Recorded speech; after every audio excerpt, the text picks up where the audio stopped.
ہے کہ چلو اتباع خدا تو ہوئی، مان لیا، اتباع رسول بھی ہوئی، یہ بھی مان لیا، لیکن تیسرا جو ایک ہم لفظ استعمال کرتے ہیں اجماع امت کا، کہ ان کے علاوہ کچھ اور بھی ہیں جن کی بات کو ماننا امت کے لیے ضروری ہے. مثلا احناف کہتے ہیں کہ ہم امام اعظم ابو حنیفہ کو مانتے ہیں، شوافی کہتے ہیں ہم شافعی کو مانتے ہیں، مالکی کہتے ہیں ہم امام مالک کو مانتے ہیں، یا امام احمد بن حنبل کو مانتے ہیں، فلاں کو مانتے ہیں، فلاں کو مانتے ہیں. آیا ان کے اتباع تم کیوں کرتے ہو؟ قرآن و سنت کی اتباع تو کی جائے، قرآن و حدیث کی اتباع تو کی جائے، لیکن ان ائمہ اعظام کی اتباع کیوں کی جائے؟ جو قرآن میں ہے بس وہ مانو. تو میں نے کہا نہیں میرے بھائی، اصل میں 3 چیزوں کی اتباع کا رب نے حکم دی ہے. جو آیت کریمہ میں نے پڑھی اس میں خالق نے 3 لفظ استعمال فرمایا. فرمایا لوگو اطیعوا اللہ، میری بھی اطاعت کرو، واطیعوا الرسول، اور میرے رسول کی بھی اتباع کرو.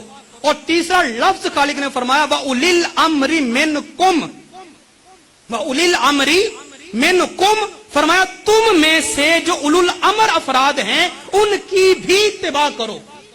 اب اولو الامر افراد کون ہیں جن کی اتباع خالق نے اپنے محبوب اور اپنی اتباع کے بعد فرض قرار دے دی کہ ان کی بھی اتباع تمہارے اوپر وہی اہمیت رکھتی ہے، وہی درجہ رکھتی ہے جو میری اور میرے مصطفیٰ کی اہمیت ہے، ان کی بھی اتباع کرو. اب وہ اولو الامر افراد کون سے ہیں جن کی اتباع کرنا رب نے ہمارے اوپر فرض کر دیا؟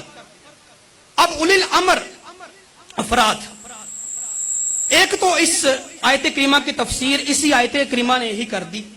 فرمایا کہ ایمان والو اولو الامر جو ہوں گے نا افراد، اولو الامر صاحب اقتدار اور صاحب امر افراد، فرمایا ان کی پہلی نشانی یہ ہوگی کہ وہ ہوا منکم، وہ تم میں سے ہی ہوں گے، وہ تم میں سے ہی ہوں گے، کوئی ایرے گہرے نہیں ہوں گے.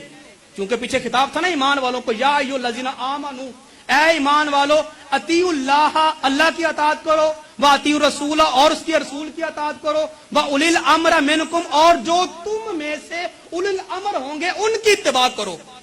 ایک تو یہ پتا چل گیا کہ اولی الامر جو ہیں وہ مومنوں میں سے ہی ہوں گے، وہ بے ایمان نہیں ہوں گے، ایمان والے ہوں گے، کلمہ گو ہوں گے. ایک کہہ تو ہمیں قرآن پاک نے ہی بتا دی کہ اولی الامر ایمان والے ہوں گے. اب دوسری نشانی اولی الامر کی کیا ہے؟ بخاری شریف میں سرکار کا فرمان علی شان ہے. آپ سرکار نے شاہ فرمایا کہ لوگوں لو امرا بمعصیۃ لا سمع ولا طاعۃ، اگر کوئی شخص تم کو معصیت یعنی گناہ کی یا نافرمانی کی یا تمہیں فحاشی کی یا اسلام سے ہٹ کے دعوت دے، اسلام کے خلاف تم کو دعوت دے، لو امرا بمعصیۃ، تو لا طاعۃ ولا سمع، تو نہ اس کی بات کو سننا ہے نہ اس کی بات کو ماننا ہے. کیا فرمایا کہ اگر کوئی بندہ تمہیں اسلام کے خلاف دعوت دے تو اس کی بات کو سننا بھی نہیں اور اس کی بات کو ماننا بھی نہیں. یہ سرکار کا فرمان. فرمایا کہ ایسا شخص جو اسلام کے خلاف بھی بات نہ کرے، اس کی بات اسلام کے مطابق ہو، اور ہو بھی منکم، تمہیں میں سے مومن ہو، مومن بھی ہو، بات بھی اسلام کے مطابق کرے، اسلام کے مزاج کے مطابق کرے.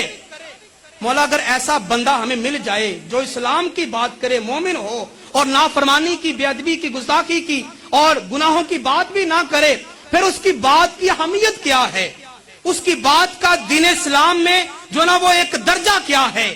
آپ سرکار نے فرمایا اگر ایسا شخص تم کو مل جائے جس کی ہر بات دین اسلام کے مطابق ہو، ٹکرائے نہ. فرمایا اگر ایسا شخص مل جائے، من اساء امیری فقد اسانی ومن اطاع امیری فقد اطانی، تو ایسے شخص کی بات کی حجیت یہ ہے، ایسے شخص کی بات کی دلیل یہ ہے اور اس کا درجہ اور مرتبہ یہ ہے کہ ایسا امیر جو دین اسلام کے خلاف بھی بات نہ کرے اور ہو بھی مومن، اور اس کے بعد اگر تم اس کی اتباع کرتے ہو تو اس کی اطاعت در حقیقت اس کی اطاعت نہیں ہوگی، وہ اطاعت میں محمد مصطفیٰ ہی کی اطاعت ہوگی. من عطا امیری فقد عطانی، جس نے ایسے امیر کی اطاعت کی، اپنے حکمران کی، اپنے جو نا مطیع کی اور اپنے متبع کی اطاعت کی، گویا اس نے اس کی نہیں میں محمد کی ہی اتباع کی، اور جس نے اس کی نافرمانی کی جو دین کے مطابق تمہیں حکم بتا رہا ہے، اور ماننے والے نے اس کی بات کو نہ مانا، ماننے والے نے اس کی بات کو نہ مانا، فقط آسانی، گویا اس نے اس کی بات کو نہیں مانا، میں محمد کی بات کو نہیں مانا۔ دوسرے اینگل سے اگر ہم دیکھیں، اطاعت خدا پہلے تھی، پھر اطاعت مصطفیٰ تھی، پھر اطاعت اولو الامر آ گیا۔